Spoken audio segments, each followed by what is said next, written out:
ایسی تعلیم ہوتی ہے کہ جو ہزاروں صفحات پڑھنے سے وہ تعلیم نہیں ملتی. اس لیے تو حضرت امام اعظم نے خود فرمایا اتنے برس میں شریعت کا علم حاصل کرنے کے لیے جستجو میں لگا رہا. برس شریعت کا علم حاصل کرنے کے بعد میں مطمئن نہیں تھا. مجھے اطمینان کب ہوا؟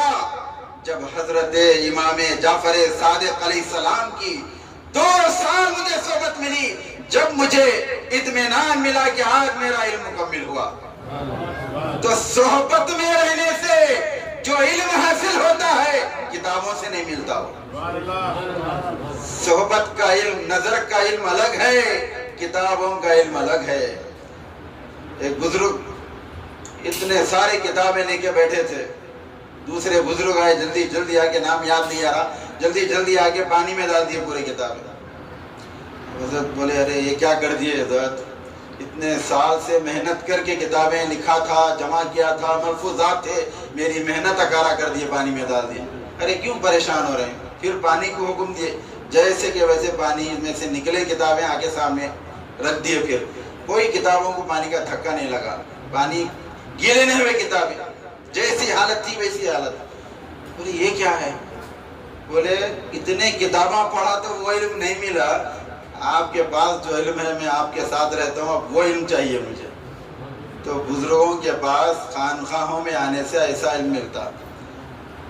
یہاں پر باطن کو صاف کیا جاتا ہے، باطن کی صفائی ہوتی. شریعت مدارس میں علماء کی صحبت میں رہنے سے ظاہر کی صفائی ہوتی ہے، ظاہر کو صاف کیا جاتا ہے، ظاہر کو درست کیا جاتا ہے. یہاں پر باطن کی درستگی ہوتی ہے. ظاہر کو تو کوئی بھی کر سکتے، سب کو دکھتا ظاہر کیا ہے.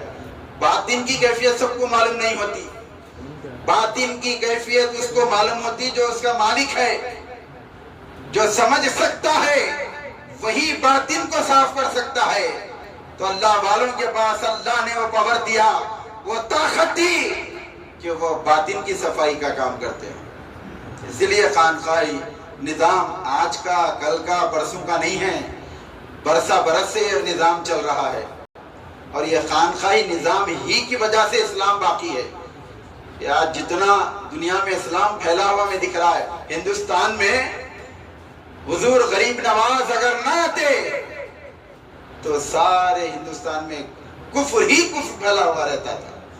غریب نواز آنے ہی کی وجہ سے، غریب نواز کی آمد ہی کی وجہ سے ہندوستان میں اسلام پھیلا، اسلام کو پروان چڑھایا گیا، اسلام کے جھنڈے لہرا رہے ہیں. یہ غریب نواز کا احسان ہے. تو بزرگوں نے اسلام پھیلایا.